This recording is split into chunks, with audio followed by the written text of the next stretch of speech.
Tamil big pass வந்து Hindi big pass மாதிரி ஆகிறதுக்கு ட்ரை பண்ணுறாங்களா?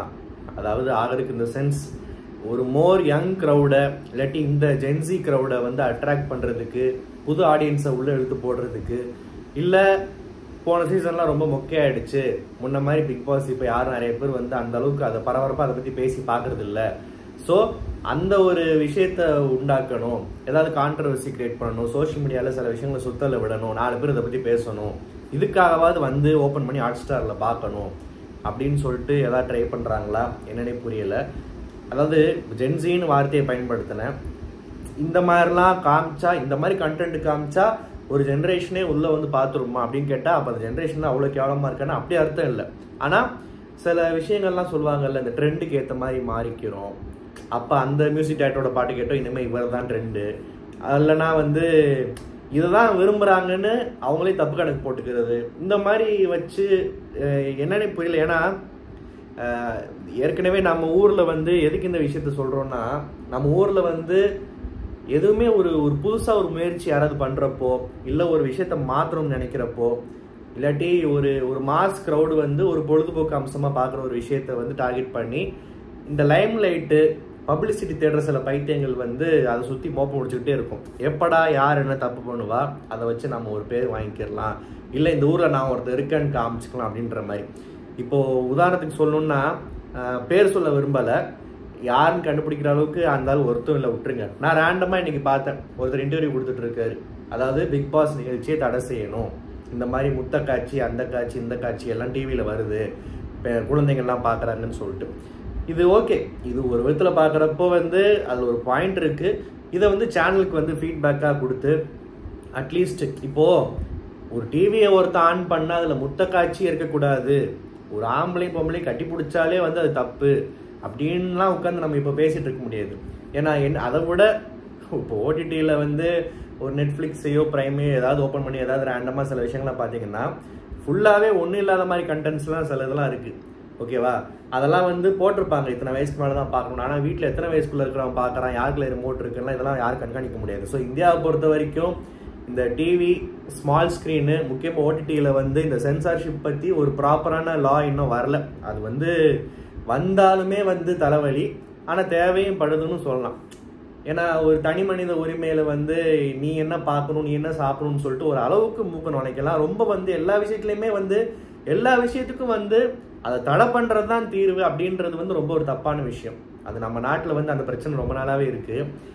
இப்போது நம்ம ஊர் தமிழ்நாட்டை எடுத்துக்கிட்டோம்னா ஐபிஎல்லை தடை பண்ணாதான் காவேரி தண்ணி வந்து நம்ம வீட்டில் கக்கூஸில் விழுகும் அப்படின்ற மாதிரி சில முட்டல்கள்லாம் யோசிச்சாங்கல்ல. ஸோ இந்த மாதிரி வந்து ஊர் பேர் தெரியாத கட்சி ஒன்று வச்சுருப்பாங்க, அதில் ஒன்று அவன் மட்டும்தான் எம்எல்ஏவாக இருப்பான், இல்லை அந்த சீட்டும் அவனுக்கு இருக்காது. ஆனால் தன்னோட 3 வேளை சாப்பாட்டுக்கும் பப்ளிசிட்டிக்கும் அடையாளத்துக்கும் இந்த மாதிரி மோப்பம் முடிச்சுட்டே இருப்பாங்க. எந்த விஷயத்தடா வந்து குத்தம் கண்டுபிடிக்கலாம், அதுக்கு தடை விதிச்சு கேஸ் போடலாம், இல்லை ஊர்வலம் போகலாம், போய் நம்ம கொடியை காமிச்சிட்டு போலீஸ் அரெஸ்ட் பண்ணுற மாதிரி பண்ணிட்டு அப்புறம் வீட்டில் போய் இறங்கி படுத்து தூங்கிடலாம். இல்லாட்டி இந்த மாதிரி ஏதாவது பண்ணுறப்போ சம்மந்தப்பட்டவங்ககிட்ட இருந்து நமக்கு ஏதாவது காசு ஃபண்டிங் வருமா, இந்த மாதிரிலாம் சில குரூப் வந்து தமிழ்நாட்டில் இருக்குது. கேட்டால் அரசியல் கட்சின்னு வாங்கி தமிழ்நாட்டுக்காக போராடணும்னு வாங்கி. இந்த மாதிரி குரூப் என்ன செய்யும், ஏற்கனவே பிக் பாஸ் இந்த மாதிரி கான்ட்ரவர்சியெல்லாம் சந்திச்சிருக்கு. இந்த ஒரு ஷோ தேவையா, இதில் இப்படி வருது அப்படி வருதுன்னு சொல்லிட்டு. அப்படி இருக்கிறப்போ ஒரு ஹிந்தி ரேஞ்சுக்கெல்லாம் நம்ம யோசிக்கவே முடியாது, யோசிக்கணுன்ற அவசியம் இல்லை. ஏன்னா நம்ம தமிழ்நாட்டை பொறுத்த வரைக்கும் உலகநாயகன் ஹோஸ்ட் பண்ணுறப்போ, இல்லாட்டி போன சீசன் மொக்க தான், பட் இருந்தாலுமே நம்ம பார்த்து, அதாவது பிக் பாஸ் வந்து இப்போ 9வது வருஷத்தில் இருக்குது. ஸோ வந்து கிட்டத்தட்ட இந்த வார்த்தையை பயன்படுத்த நம்ம பார்த்து வளர்ந்த பிக் பாஸ் கூட சொல்லலாம். ஏன்னா 9 வருஷன்றது ஒரு சின்ன டைம் பீரியட் கிடையாது. நம்ம அடிக்கடி சொல்லுவோம், நான் அடிக்கடி சொல்லுவேன், பிக் பாஸ்ன்றது ஒரு கம்ப்ரெஸ்டு வெர்ஷன் ஆஃப் சொசைட்டி. இதில் வந்து எல்லா விஷயங்களும் இருக்குது, அதை பார்த்து ரசிக்கிறதுக்கு என்டர்டெயின்மெண்ட்டை தாண்டி கற்றுக்கிறதுக்கு நிறையா இருக்குது. நம்மளுடைய லைஃபோட ஒரு பிரதிபலிப்பு மாதிரி பார்க்கலாம், ஒரு கேரக்டரையும் ஒரு ஹியூமன் சைக்காலஜி ஸ்டடி மாதிரி ஒரு கேஸ் ஸ்டடி மாதிரி பண்ணலாம். இப்படியெல்லாம் நம்ம நிறைய விஷயம் பிக் பாஸ் டிஃபெண்ட் பண்ணுறதுக்கு நிறையா சொல்லலாம். ஆனால் அதே பிக் பாஸில் இந்த மாதிரி சில 18+ சம்மந்தப்பட்ட விஷயங்கள் அந்த அளவுக்கு இன்னும் வரலை, ஓகேவா? இப்போ என்னதான் நம்ம தம்ப்நெயில்ல போட்டிருந்தாலும், இங்கே சீனில் லைவ்ல ஏதாவது 2-3 விஷயம் வந்திருந்தாலும் அப்பட்டமாக முகசொலிக்கிற மாதிரி நம்ம, அதாவது யார் எதுக்கு முகசொலிப்பாங்கன்னு சொல்ல முடியாது, அது ரொம்ப சப்ஜெக்டிவான விஷயம். நம்ம ஊரை பொறுத்த வரைக்கும் இதுவே மேல், அதாவது மேலும் ஃபீமேலும் இருக்கிற இந்த விஷயங்களே ரொம்ப மேல் அப்படின்றது வந்து ஒத்துக்க வேண்டிய விஷயம்தான். அது வந்து இப்போ இந்த சீசனில் நடந்துக்கிட்டு இருக்கு ரொம்ப ஓப்பனாகவே. அதை பற்றி வெளியே பேச ஆரம்பிச்சிட்டாங்க.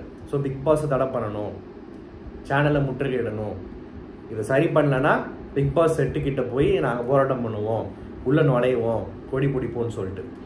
இப்போ என்ன பண்ணுவாங்க, கேஸ் போட்டு சண்டை போடுவாங்களா, இல்லை இதெல்லாம் ஒரு தலைவலின்னு சொல்லிட்டு இதெல்லாம் வந்து இனிமேல் காட்டாமல் இருப்பாங்களா, இல்லை உள்ளே இருக்கிறவங்களை கூப்பிட்டு டே வெளியே நிறைய பேர் இருக்காங்க, வந்து சல்மான் கான்லாம் இங்கே உங்களை காப்பாற்றுறதுக்கு கிடையாது, விஜய் சேதுபதி நடத்திக்கிட்டு இருப்பாப்புல, அவரே அவர் காப்பாற்றிட்டு ஓடி போயிடுவார், தமிழ்நாட்டில் இருக்கீங்க மறந்துடாதீங்க, இதெல்லாம் இங்கே செட் ஆகாது பார்த்துக்கோங்க சொல்லுவாங்களே என்னன்னு தெரில. இல்லைனா பிக் பாஸ் டீமே வந்து இந்த மாதிரி ஆட்கள்லாம் போட்டால் இந்த மாதிரி கண்டென்ட்லாம் வரும், ஏன்னா வெளியே அவங்க அந்த மாதிரி கண்டென்ட் தான் போட்டு பிரபலம் ஆனாங்க, ஸோ ஷோக்கு நல்லதுன்னு சொல்லிட்டு வேடிக்கை பார்க்க போகிறாங்களா என்னன்னு தெரில. இப்போது வந்து யாரையுமே வந்து ஒரு கேமரா இருக்குன்ற காரணத்தினால ஒரு ஒரு பர்சனலுக்குள்ளே நுழைஞ்சு நீ இவனை தொடக்கூடாது, நீ அது பண்ணக்கூடாது, உனக்கு இவன் மேலே அட்ராக்ஷன் வரக்கூடாதுலாம் சொல்ல முடியாது, ஓகேவா? ஆனால் ஒரு இத்தனை கேமரா இருக்குது, நம்ம ஒரு ஷோவில் இருக்கோம், இது இவங்கெல்லாம் பார்ப்பாங்க, எவன் பார்க்குறான்னு இல்லையோ நம்ம வீட்டில் இருக்கிறவங்க பார்ப்பாங்க, வெளியே இருக்கிற நம்ம பாய் ஃப்ரெண்டு எக்ஸு பார்ப்பாங்க, எக்ஸு விடுங்க பாய் ஃப்ரெண்டுன்னு ஒருத்தர் இருந்தால் அவன் பார்ப்பான், இல்லை கேர்ள் ஃப்ரெண்ட் ஒருத்தர் இருந்தால் அவன் பார்ப்பா. இந்த ஒரு விஷயத்த கூட யோசிக்காமல் இந்த ஷோவில் நம்ம வந்து ஒன்று இன்னொருத்தனை அடித்து ஹீரோவானும், இல்லாட்டி யாராச்சும் லவ் பண்ணி ஹீரோவானும், ரெண்டு இல்லைன்னா ரொமான்ஸ் பண்ணி எதாவது பண்ணணும். இந்த மாதிரி வந்து சில பேர் கண்டென்ட் தேடுறாங்களா என்னன்னு புரியல. இப்போ இவ்வளோ லென்த்தாக இதை பற்றி பேசுறதுக்கு காரணம், இந்த ஷோ மேலே 9 வருஷமாக பார்க்குற நம்ம நிறைய பேர் ஒரு விசுவாசிகளா, ஒரு நலம் விரும்பிகளா, ஒரு ஃபேன் பாய்ஸா ஃபேன் கேர்ள்ஸாக ரசித்து பார்த்துக்கிட்டு இருக்கோம் இப்போ வரைக்கும் ஒரு மரியாதை வச்சு. ஸோ இந்த ஷோ வந்து அனாவசியமான சில 1-2 பேர் பண்ணுற தப்பால் ட்ராக் மாதிரி கெட்ட பேர் சம்பாதிச்சு. ஏன்னா வெளியே ஏற்கனவே பார்த்தீங்கன்னா வருஷம் பிக் பாஸா அதெல்லாம் நான் பார்க்க மாட்டேன், இப்போ இத்தனை நாள் போயிட்டு இருக்கு இந்த சீசனு, நான் ஒரு எபிசோட் பார்த்தது இல்லை அப்படின்னு ரொம்ப பெருமையாக சில பேர் புளித்திப்பாங்க. டேய் பிக் பாஸ் நாங்கள்லாம் பார்க்குறோம், அதனால் நாங்கள் பெரிய புளித்தின்னு நாங்கள் சொல்லலை. At the same time Bigg Boss பார்க்காத நீ ஒன்றும் பெரிய அறிவு மேதாவியோ புளித்தியோ கிடையாது. பிக் பாஸ்ன்றது ஒரு ஷோ, ஒரு வெப் சீரிஸ், ஒரு சீரியல் மூவி மாதிரி. அது ஒரு ஷோ, என்ன ரியாலிட்டி ஷோ, அதில் இருக்கிற ஒரு என்டர்டெயின்மெண்ட்டோ ஒரு கண்டென்ட்டோ ஏதோ நாங்கள் பார்த்து ரிலேட் பண்ணிக்கிறோம், எங்களுக்கு பிடிச்சிருக்கு, எதுக்கோ ஒரு காரணத்துக்கு நாங்கள் பார்க்குறோம். பிக் பாஸ் பார்க்குறவன்லாம் வேலை வெட்டி இல்லாதவன், குடும்பத்துக்கு நல்லது பண்ணாதவன், சம்பாதிக்காதவன், பொழுது அது உட்காந்து இதெல்லாம் அதெல்லாம் வந்து நம்ம 9 வருஷம் பார்த்துக்கிட்டே இருக்கோம்.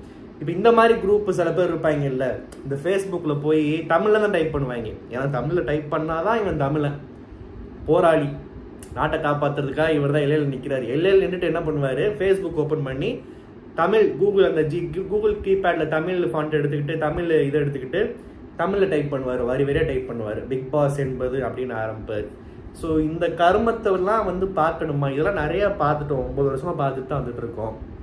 ஆனால் இவங்க உள்ளே உட்காந்து இப்படி கழுத்தில் முத்தம் கொடுத்துக்கிட்டு இப்படி பேசிக்கிட்டு இந்த மாதிரி பண்ணிக்கிட்டு இருக்கிறப்போ இந்த மாதிரி நாய்ங்கள்லாம் இன்னும் எக்ஸ்ட்ரா குறைக்குமே. ஸோ இதெல்லாம் வந்து ஏற்கனவே நாட்டில் ரேபிஸ்டோல் அதிகமாக இருக்குது, இப்போ இவங்க வேற இப்படிலாம் பண்ணிக்கிட்டு இருப்பாங்க. அப்புறம் அவன் ஒருத்தன் கொடியை தூக்கிட்டு வந்துடுவான், சேப்பாக்கத்துக்குள்ளே பாம்பு விடுவான்னு சொன்னான், இப்போ பிக் பாஸ் செட்டுக்குள்ளே பாம்பு விட்டான்னு என்ன பண்ணுறது? ஸோ இந்த மாதிரிலாம் டிஸ்டர்பன்சஸ் வருமேன்னு சொல்லிட்டு என்னன்னா ஒரு பக்கம் வந்து இவங்களுக்கெல்லாம் பயந்து இந்த மாதிரி வந்து இதெல்லாம் மாற்றிக்கிறது நல்லதுன்றதை விட இவங்களுக்கெல்லாம் பயப்பட தேவையில்லை. ஆனால் இந்த ஷோ மேலே ஒரு இது இருக்குது, ஒரு இமேஜ் இருக்குது, ஒரு மரியாதை இருக்குது, அது வந்து கெடுது கெடலன்றது நெக்ஸ்ட்டு. அட்லீஸ்ட் இந்த 1 hour எபிசோடில் முடிஞ்ச அளவு இந்த மாதிரி விஷயங்களை காட்டாமல், இது வரைக்கும் பெருசாக காட்டல, பட் காட்டாமல் ஹாட் ஸ்டார்லேயுமே வந்து இது எப்படி சொல்கிறேன்னு தெரில, மேபி இப்போது மென்னா பிக் பாஸ் பைட்ஸு இல்லை ஸ்பைசி கண்டென்ட்டு ஹாட் கண்டென்ட்டுன்னு சொல்லிட்டு தனியாக ஒரு ஃபோல்டரில் இதை தனியாக பார்த்துக்கோங்கப்பா, இதில் கொஞ்சம் அன்ஃபில்டர்டாக அன்சென்சர்டாக இருக்கும் அப்படின்ற மாதிரி ஏதாவது போட்டுக்கலாம். இல்லை இந்த மாதிரி விஷயத்த காட்டணுன்ற அவசியமே இல்லை, ஒருத்தருக்கு பிடிச்சிருக்குன்னா அதை அந்த ஸ்டோரியில் எனக்கு இது என்ன சொல்கிறது சப்போர்ட் பண்ணுற மாதிரி சில சீன்ஸை காமிச்சா போதும், மற்றதெல்லாம் மூடி மறைச்சலான்னு காமிச்சிக்கலாம். ஆனால் வெளியே இந்த மாதிரி டாக்ஸ் போயிட்டுருக்கு, பிரச்சனை போயிட்டுருக்கு. அதுவும் மூவி ரிவ்யூ பண்ணுற யூடியூபர்ஸ் எல்லாம் வந்து எனக்கு அதில் வர காசு பத்தலை, பிக் பாஸை பற்றி நான் ஏதாவது பேசணும்னு சொல்லிட்டு வம்புக்கு வீடியோ போட்டு பேசிகிட்டு இருப்பாங்க. இதெல்லாம் நம்ம தேவையா? நம்மளை மாதிரி பிக் பாஸ் மட்டுமே பார்த்து வருஷத்துக்கு 3 மாதம் மட்டுமே வீடியோ போடுறவங்க இதெல்லாம் தாராளமாக கேள்வி கேட்கலாம்.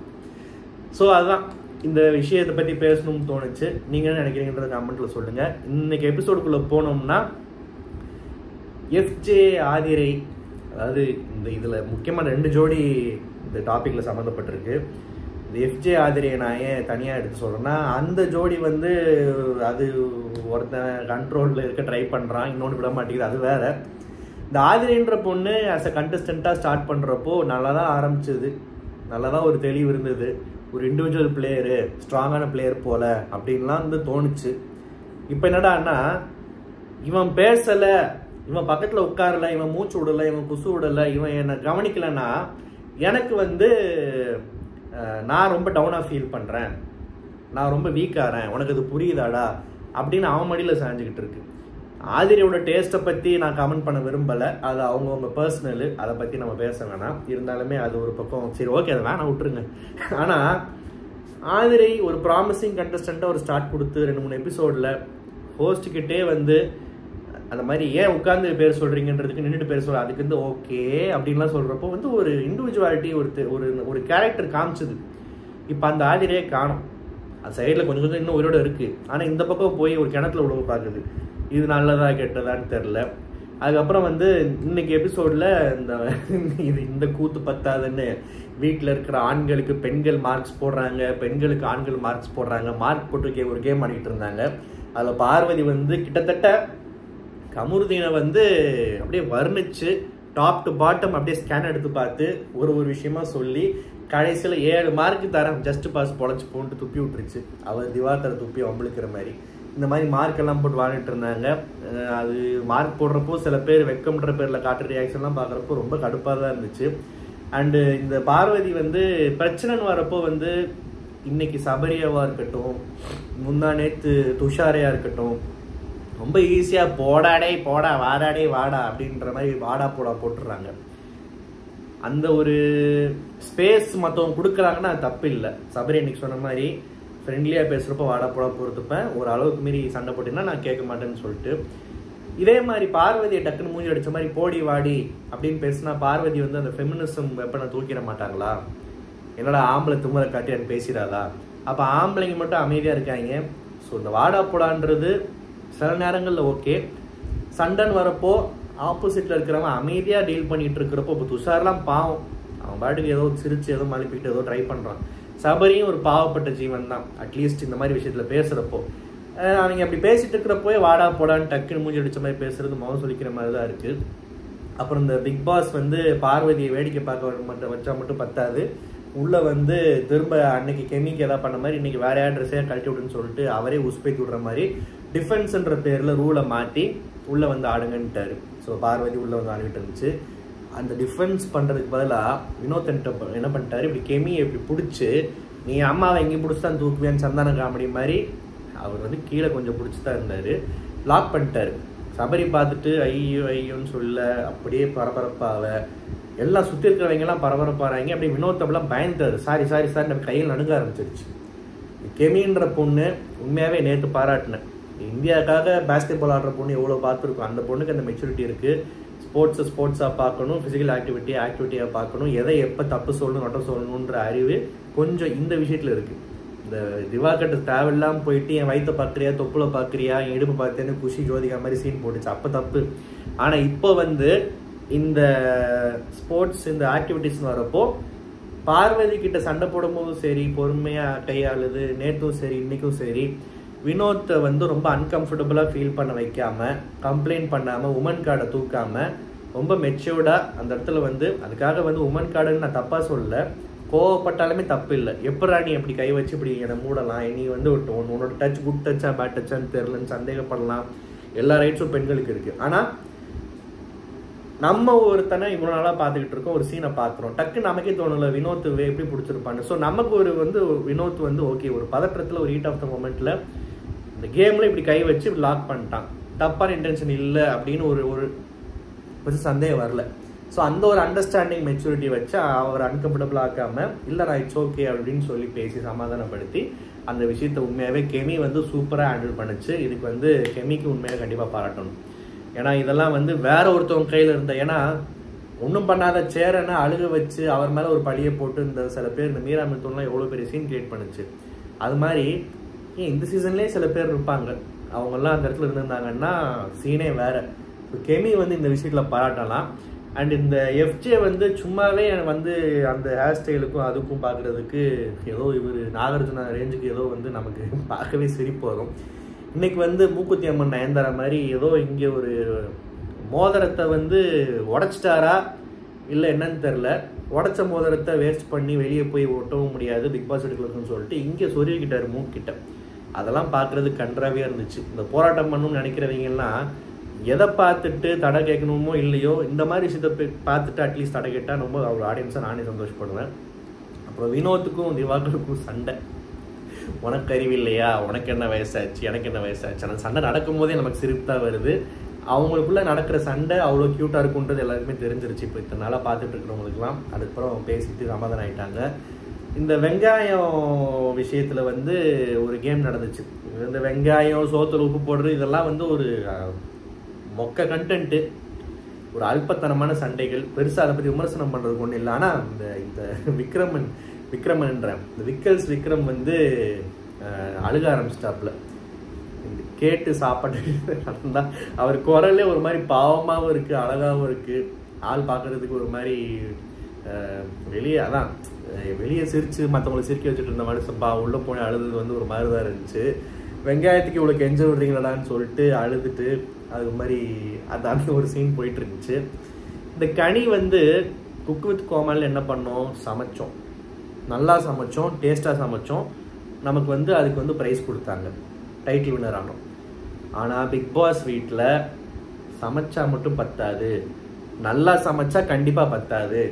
சமைக்கணும், நல்லா சமைக்கணும். ஆனால் லாஸ்ட்டில் அதில் உப்பையும் காரத்தையும் போட்டு அதை எவனுமே திங்க முடியாத அளவுக்கு அதை கெடுத்து விட்டுறணும். இதுதான் பிக் பாஸ். இந்த அக்கா ரொம்ப அழகா பிக் பாஸுக்கும் குக் வித் கோமாளிக்கும் என்ன வித்தியாசம், எங்கே என்ன பண்ணால் டைட்டில் அடிக்க முடியுன்றதை புரிஞ்சு வச்சிருக்கு. அதாவது குக் வித் கோமாலில் சூப்பராக சமைச்சிங்கன்னா டைட்டில் வின்னர். பிக் பாஸில் நல்லா சமைச்சிட்டு அதில் இந்த தக் லைஃப்பில் நாசு சொல்கிற மாதிரி லேசாக அந்த இதை தடவை விட்டான்னு வச்சுக்க. தக் லைஃப்பில் நாசு சொல்கிற டைலாக் ஃபேமஸ். ஆக்சுவலாக அது வந்து ஓப்பனாக சொல்கிறதுக்கு ஒரு மாதிரி இருக்குது சாப்பாடு விஷயத்தில். இப்படி லைட்டாக இப்படின்றேன் ஆக்சுவலாக இப்படி லைட்டாக அதை வச்சு விட்டீங்கன்னா நீ டைட்டில் வின்னர் ஆயிடுவேன்றதை கணிக்கு புரிஞ்சிருச்சு போல். சிக்கனில் வந்து இஞ்சியை போடாதீங்க, கார்லிக் பேஸ்ட் போடாதீங்க, இதெல்லாம் பண்ணிங்கன்னா வந்து சிக்கன் வந்து ரா ஸ்மெல் வரும், அவங்க சாப்பிட மாட்டாங்க. இந்த மாதிரி சாப்பாட்டில் என்னத்தை பண்ணலாம், உப்பை போடலாம், பொடியை போடலாம், இப்படியே யோசிச்சுக்கிட்டு இருக்கு. வேறு எதுவுமே அந்த மூளைக்கு எட்டலையா, எப்படி விளாடுறதுன்னு தெரியலையா. ஆனால் அவங்களே ஃபீல் பண்ணிக்கிறாங்க, நான் இந்த மாதிரிலாம் பண்ணவே மாட்டேன், என்னை பண்ண வச்சிட்டிங்க அப்படின்னு சொல்லிட்டு. பிக் பாஸ் இப்படி தான் ஆடணுன்றது புரியாமல் என்னென்னமோ ட்ரை பண்ணிகிட்டு இருக்கு கனி. அந்த பக்கம் பார்வதியும் கட் பண்ணால் கனி வந்து இப்படி அப்படி அப்படின்னு சொல்லிட்டு அங்கே ஒரு ஸ்டடி போயிட்டுருக்கு. ஸோ கனி வர்சஸ் பார்வதி வந்து ஒரு மாதிரி ஒரு சைலண்ட் வாராகவும் போது ஓப்பனாகவும் அடிச்சுட்டு ரெண்டு பேரும் வந்து அந்த அது ஒரு இன்ட்ரெஸ்டிங்கான ஒரு பேட்டர்னு சொல்லலாம். அது எப்படி எங்கே போகுதுன்றது இல்லை ரெண்டு பேரும் டக்குன்னு மாற்றி அக்கா தங்கச்சி அழுதுக்கிறாங்களான்றதை பொறுத்துன்னு தான் பார்க்கணும். ஏன்னா பிக் பாஸை பொறுத்த வரைக்கும் எதிர்பாருங்கள்னு ஒரு பெரியவர் சொல்லியிருக்காருல, அது எப்போ வேணுமாலும் நடக்கலாம். அப்புறம் இந்த பொண்ணுங்களுக்குள்ள சண்டை, இந்த வெங்காய சண்டை போடுறப்போ வேற ஒரு சண்டை வேறு வந்துருச்சு. நாமினேஷன் ப்ரீ பாஸ்க்கு நீ விட்டு கொடுத்தியா நான் விட்டு கொடுத்துறான்னு சொல்லிட்டு அதில் இந்த ரம்யா வந்து கொஞ்சம் கத்த வாய் விட ரொம்ப, அதாவது நம்ம அழுதுட்டோம், நம்ம பாயிண்ட் ஏற்றுக்கிட்டாங்க. உண்மையாக அன்றைக்கி நானும் தான் பாராட்டினேன். அவர் என்னென்னா இந்த மாதிரி வந்து என்னோட லைஃப்பில் நிறையா கஷ்டத்தை நீ பார்த்துருக்கு, ஸோ உனக்கு அது ரொம்ப முக்கியம்னு சொல்லிட்டு விட்டு கொடுத்து தான் போச்சு. அதை ஒத்துக்கணும் இல்லையா? இல்லை நான் அழுதான் போனேன் திரும்ப சொல்லி காமிச்சா சும்மா இந்த சிம்பத்தி தூக்கிட்டு வராதுன்னு அவங்க சம்மந்தப்பட்டவங்களுக்கே எரிச்சதாக வரும். ரம்யா அப்படி சொன்னோடனே அந்த பொண்ணு அழுக ஆரம்பிச்சிருச்சு. அப்புறம் இன்றைக்கி நான் என் கதையை பதிவு பண்ணவே தரும்னு சொல்லிட்டு அந்த சான்ஸை வாங்கிட்டு ரம்யா ஜோவோட கதையை சொன்னாங்க. நான் உண்மையாகவே பார்த்து ரொம்ப எமோஷ்னலாக ஃபீல் பண்ணி அப்படி எழுந்து உட்காந்து எனக்கு பெரிய ஒரு ரொம்ப அட்டென்ஷனோட கவனித்த ஒரு இன்ட்ரோ வீடியோனா அது ரம்யா ஜோவோட தான். அந்த பொண்ணோட கதை வந்து எப்படி இருக்க போகுதுன்றதை நான் ரொம்ப ஆவலோடு எதிர்பார்த்தேன். ஆனால் சொதப்பிடுச்சு, சொல்ல தெரியாமல். அது இன்னைக்கு நடந்த சண்டையாலே என்னன்னு தெரில. ஏன்னா என்ன சொல்கிறது, ஒரு மாதிரி புரோக்கனாக இருந்துச்சு, ஸ்க்ரீன் பிளே சரியில்லை அப்படின்னு ராஜு மாதிரி நம்ம கமெண்ட் பண்ணக்கூடாது. பட் ஆனால் ஒரு ஃப்ளோவாக தன்னோட லைஃப்பை நல்லா இன்ட்ரெஸ்டிங்காக சொல்லியிருக்கலாம், நடந்தபடி சொல்லியிருக்கலாம். பட் ஆனால் ரொம்ப நிறைய கேப்ஸுக்கு வந்து ஆன்சர் இல்லாத மாதிரி இருந்துச்சு. யார் வீட்டில் வேலை பார்த்துச்சு, அவங்க யார், அவங்களையே வெளிநாட்டுக்கு கூப்பிட்டாங்க போல. சரி ஓகே, சில சீன்லாம் படத்தில் வர மாதிரியே இருந்துச்சு. ஒருத்தன் நம்பி ஏமாந்து அவன் கெட்டவனா டாக்ஸிக்கா, அப்புறம் அவன் போயிட்டு வேற பொண்ணு கூட இருந்துட்டு அப்புறம் திரும்ப அவன் வந்து லைஃப் ரீஎன்ட்ரி கொடுத்து கடைசியில் பார்த்தா காசுக்கு யூஸ் பண்ணியிருக்கான். அப்புறம் ஜெயிலிருந்து வெளியே வந்து அப்புறம் வந்து சினிமாவில் வர மாதிரி நீ யார் கூட இது பண்ணி நீ இந்த காசு சம்பாதிச்சன்னா அந்த டைலாக்லாம் சொல்லி கடைசியில். ஆனால் நமக்கு 2 சீன்லேயே தெரிஞ்சிருச்சு அவனை கழட்டி விட்டுருக்கணும்னு. கடைசியில் அவன் அப்படி கேட்டதுக்கு அப்புறம் தான் கழட்டி விடணும்னு சொல்லிட்டு அங்கே ஒரு கைத்தட்டு வந்துச்சு. அது ஒரு ஹைலைட் மூமெண்ட்டாக நான் பார்க்குறேன். ஆனால் எப்படி இந்த டான்ஸ் இதுக்குள்ளே போனீங்க, அதில் என்னென்ன ஸ்ட்ரகிள்ஸ் இருந்துச்சு, எப்படி கஷ்டப்பட்டு பிக் பாஸ் இதுக்குள்ள வந்தீங்களா, அந்த ஏவியில் இருக்கிற ஒரு 10% கதைக்குள்ளே எடுத்து சொல்லியிருந்தா கூட நல்லா இருந்திருக்கும். இல்லை இது பிட்டா நிறைய நேரம் சொல்லியிருக்கும், நிறைய ஸ்டோரிஸ் வந்து கட் பண்ணுறாங்க.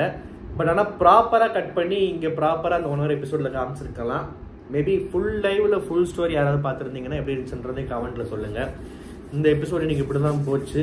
அண்டு இதுக்கு மேலே இந்த 18+ காமெடி, இந்த ஸ்விம்மிங் பூல் பெருசா சின்னதா, ஓம் பூல் பெருசா, அதாவது உன்னோட ஸ்விம்மிங் பூல் வந்து சைஸ் எப்படி இருக்குது, அப்புறம் வந்து ஆப்பிள் எப்படி இருக்குது, ஆப்பிள் முன்னாடி சீடு இருக்கா இல்லையா, கொட்டை இருக்கா இல்லையா, நீ வந்து அந்த கொட்டையை வந்து அதாவது ஆப்பிள் இருக்கிற கொட்டையை பிடிச்சி பிசைஞ்சியா இல்லையா, இந்த மாதிரிலாம் வந்து உள்ளே பேசிக்கிட்டு இருக்காங்க. இது நம்ம தமிழில் சொல்கிறப்போ எவ்வளோ கேவலமாக இருக்குது. அதை இங்கிலீஷில் வந்து ரொம்ப ஒரு என்ன சொல்கிறது, யாருக்கும் புரிஞ்சிடாது. இல்லாட்டி புரிஞ்சாலுமே இதெல்லாம் ஒரு ஹை லெவல் காமெடியாக பார்ப்பாங்க அப்படின்ற மாதிரி நினச்சி சில விஷயம் பேசிகிட்டு இருக்காங்க. இந்த மாதிரிலாம் அதோட அர்த்தமே பார்த்தீங்களா எவ்வளோ கேவலமாக இருக்குன்னு. ஸோ இப்படி தான் பேசிகிட்டு இருக்காங்க. ஸோ அந்த கழுத்தில் முத்தம் மருத்துவ முத்தத்தை தாண்டி இந்த கர்மம் வேறு உள்ளே ஓடிக்கிட்டு இருக்கு. இதெல்லாம் வந்து ஒரு ஒரு ஒரு பார்ட் ஆஃப் இது தான், எல்லாம் சேர்ந்த கலவை தான் பிக் பாஸு அப்படின்னு நினச்சா அப்படின்னு நினைக்கலாம். ஆனாலுமே நம்ம ஊர் ஆடியன்ஸு ஒரு ஃபேமிலி ஷோவை இதை பார்த்து பழகிட்டாங்க. 9 வருஷம் கமலஹாசன் ஆரம்பிச்சார், அப்போ பார்க்க ஆரம்பிச்சு இப்போ விஜய் இதுக்கு வந்துட்டார், இப்போயே நான் பார்த்துக்கிட்டு இருக்கேன் அப்படின்னு இருக்கிற ஃபேமிலி ஆடியன்ஸ்க்கு கண்டிப்பாக இது வந்து ஒரு மௌஸ் ஒலிக்கிற மாதிரி தான் இருக்கும். என்னோட ரிவ்யூ மௌஸ் ஒலிக்கிற மாதிரி இருந்தால் மன்னிச்சுக்கோங்க, இல்லைனா சப்ஸ்கிரைப் பண்ணுங்கள். நன்றி, வணக்கம்.